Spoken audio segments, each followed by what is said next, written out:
ինֆորմացիոն տեսանյութ ուղղանկյուն եռանկյան մասին։ Ախր շատ դժվար է։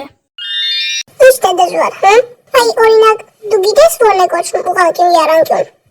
Ինչ կա չհասկանալու։ Քո գրքում գրված է։ Այն եռանկյունը, որի մի անկյունը ուղիղ է, կոչվում է ուղղանկյուն եռանկյուն։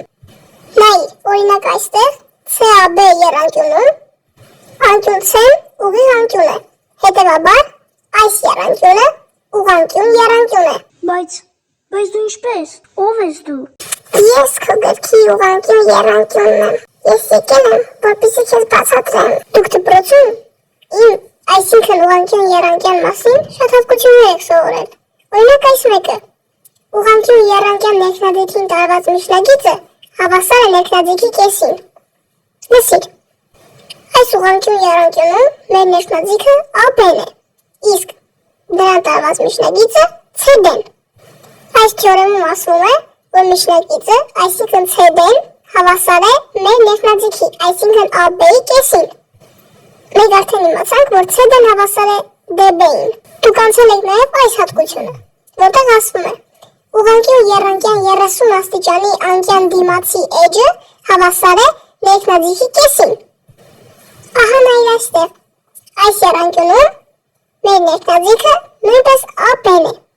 իսկ 30 աստիճանի անկյունը A-ն է, A անկյունը։ Հետևաբար դրա դիմացի էջը կլինի BC-ն,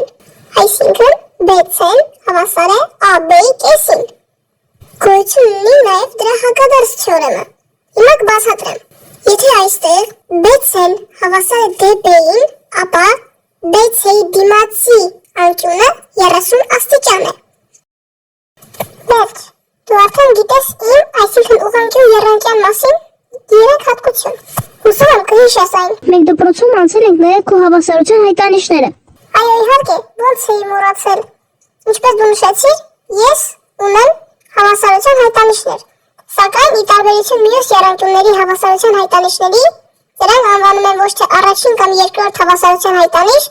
այլ դրանք ունեն հատուկ անվանումներ։ Հավասարության հայտանիշները դրանց համար են, որ կարողանաս հասկանալ,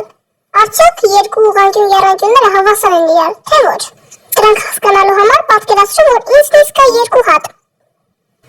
Ինչպես հասկանալ, մենք հավասար ենք իրար, թե ոչ։ Ահա դրանցից մեկը։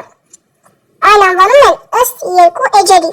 Նայիր այս երկու ուղղանկյուն եռանկյուններին։ Կտեսնես, որ առաջին ուղղանկյուն եռանկյան երկու էջերը համապատասխանաբար հավասար են մյուս եռանկյան երկու էջերին։ Դրանից հետևում է, որ այդ ուղղանկյուն եռանկյունները հավասար են։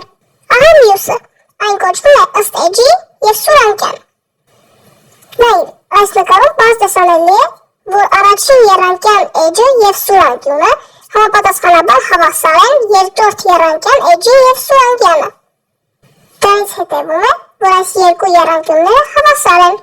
Մյուսը կոչվում է ըստ ներքնաձիգի ու սուրանկյան։ Եթե առաջին ուղղանկյուն եռանկյան ներքնաձիգն ու սուրանկյունը համապատասխանաբար հավասար են մյուսի ներքնաձիգին ու սուրանկյանը, ապա այդ եռանկյունները հավասար են։ Մնաց ընդամենը մեկ հայտանիշ, որը կոչվում է ըստ էջի ու ներքնաձիգի։ Այս ուղղանկյուն եռանկյուններում առաջին ուղղանկյուն եռանկյան էջը և ներքնաձիգը համապատասխանաբար հավասար են մյուս ուղղանկյուն եռանկյան էջին և ներքնաձիգին, ապա այդ ուղղանկյուն եռանկյունները հավասար են։ Վերջ, ես պատմեցի իմ մասին։ Հուսով եմ կհիշես ու չես մոռանա ինձ։ Հաջողություն։ Լևոն, իսկ այսօր դու պատրաստ ես դասին։ Այո, իհարկե։ Դե արի գրատախտակի մոտ։ Ուղղանկյուն եռանկյուն կոչվում է։ Իսկ այս մեկը կոչվում է ըստ ներքնաձիգի և էջի։ Կեցցես Լևոն, այսքան ժամանակ դու այդպես լավ դաս չէիր պատասխանել։ Դու այսօր քեզ նման չես։ Լևոն, բարև։